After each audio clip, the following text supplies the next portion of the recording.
வணக்கம் நண்பர்களே. இன்றைக்கி என்ன பார்க்க போகிறீங்கன்னா, விநாயகர் சதுர்த்தி முன்னாடி நாளுங்க. நாளைக்கு விநாயகர் சதுர்த்தின்றதால நாங்கள் என்ன பண்ணுவோன்னா, நைட்டே வந்துட்டு பூ, பழம், தோரணம் அதெல்லாம் வாங்குறதுக்காக வந்திருக்கோங்க. இங்கே பக்கத்துலேயே தான் அந்த ஒரு தெருவில் வந்துட்டு லைனாக இந்த தள்ளு வண்டியில் போட்டிருப்பாங்க. அங்கே வந்து ரொம்ப சூப்பராகவும் இருக்கும், ஃப்ரெஷ்ஷாகவும் இருக்குங்க. அதனால் நாங்கள் எப்பயும் அங்கே தான் போய் பர்ச்சேஸ் பண்ணிட்டு வருவோம். விநாயகர் சதுர்த்திக்கு வந்து பார்த்திங்கன்னா, இந்த சின்ன சின்ன பழங்கள்லாம் செட்டாக விற்பாங்க பார்த்திங்கன்னா, அதோட பேர் எனக்கு தெரியலைங்க. உங்களுக்கு தெரிஞ்சால் கமெண்ட்டில் சொல்லுங்கள். அதோடு சேர்த்து இந்த ஆப்பிள், ஆரஞ்சு, சாத்துக்கொடி,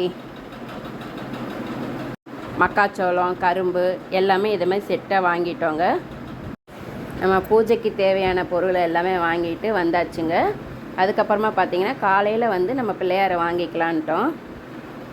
பூவெலாம் பார்த்திங்கன்னா நாங்கள் ரெகுலராக வாங்குகிற இடம் அங்கேயே வாங்கியாச்சு. அதனால் நாங்கள் இதை மட்டும் வாங்கிட்டு வந்துட்டோங்க. வர்ற வழியில் பார்த்திங்கன்னா நீங்கள் அந்த லைனாக விநாயகர்லாம் இப்போயே வைக்க ஆரம்பிச்சிட்டாங்க. இதை பாருங்கள், உங்களுக்கே பார்த்தாவே தெரியும்.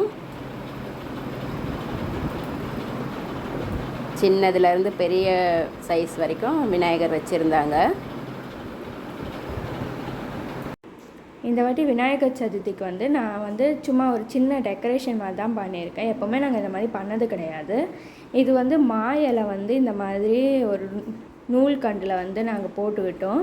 அதுக்கு மேலே டபுள் டேப் போட்டுட்டு அந்த டபுள் டேப் அந்த மேலே இருக்கிறது மட்டும் எடுத்துகிட்டு அப்படியே ஃப்ளவர் ஒட்டி வைக்கலான்னு.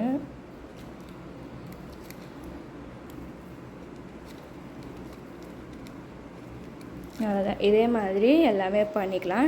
எப்படி இருக்குதுன்னு கமெண்ட்டில் சொல்லுங்கள். நான் இது ஃபுல்லாக முடிச்சிட்ட அப்புறமா நான் உங்களுக்கு வீடியோ காமிக்கிறேன்.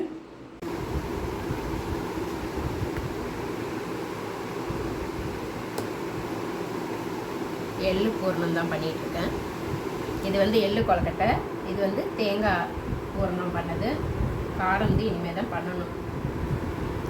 ஒன்று ஒன்றா பண்ணிகிட்ருக்காங்க. உங்கள் வீட்டில் ரெடி ஆகிடுச்சான்னு சொல்லுங்கள். என்னென்ன கொலக்கட்டைலாம் நீங்களாம் பண்ணுவீங்கன்னு சொல்லுங்கள். ஹாப்பி விநாயகர் சதுர்த்தி. இந்த மாதிரி பூ மேலே குங்குமம் கொஞ்சமாக வச்சுக்கலாம்.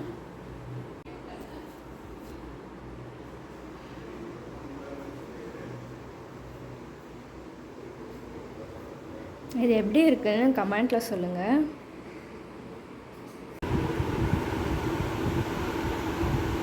காரம் கொலக்கட்டை.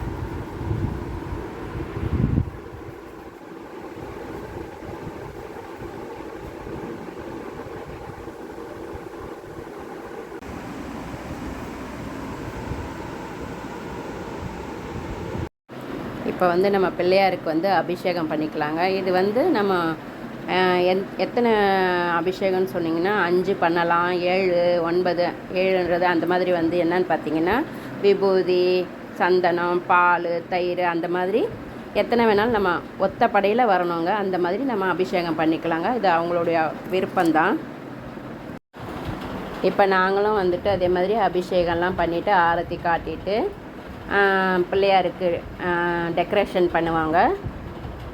இந்த மாதிரி அவர் ரெடி பண்ணிகிட்டு இருந்தாருங்க என் வீட்டுக்காரு. நான் இந்த பக்கமாக பார்த்திங்கன்னா மஞ்சளில் கௌரம்மா செஞ்சு வைப்போம். எப்பயுமே எங்களுக்கும் நோன்பு இன்றைக்கி இருக்கிறதால கௌரம்மா மஞ்சளில் செஞ்சு வச்சுட்டு பிள்ளையார் இந்த பக்கம் வச்சுட்டு பூஜை பண்ணுவோம். அதே மாதிரி தான் நான் அதுக்கு ரெடி பண்ணிகிட்டு இருந்தாங்க. இந்த சைடு இவர் அபிஷேகம் இதெல்லாம் பண்ணி முடிக்கிறதுங்களே நானும் அந்த கௌரம்மா செஞ்சு ரெடி பண்ணுறதுக்கு சரியாக இருந்தது. 2 பேரும் ஒன்றா அந்த இதை வச்சுட்டு நம்ம பூஜை பண்ணுறதுக்காக ரெடி பண்ணிகிட்டு இருந்தோம்.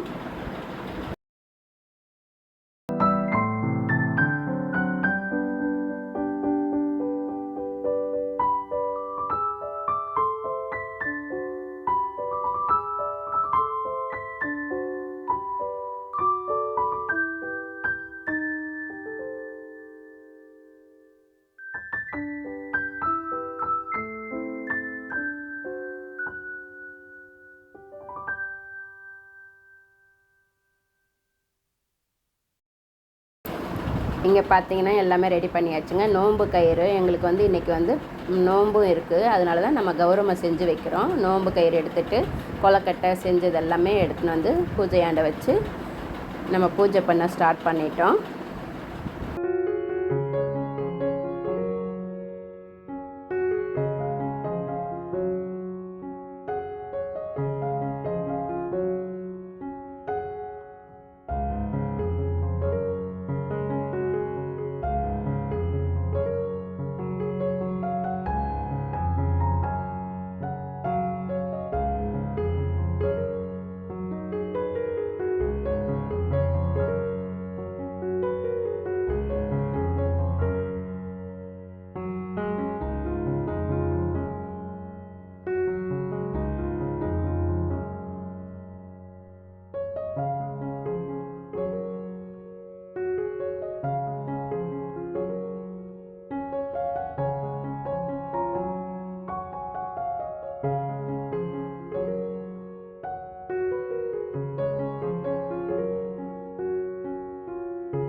கௌரவ நோன்பு முடிஞ்சது, விநாயகர் சதுர்த்தியும் முடிஞ்சதுங்க.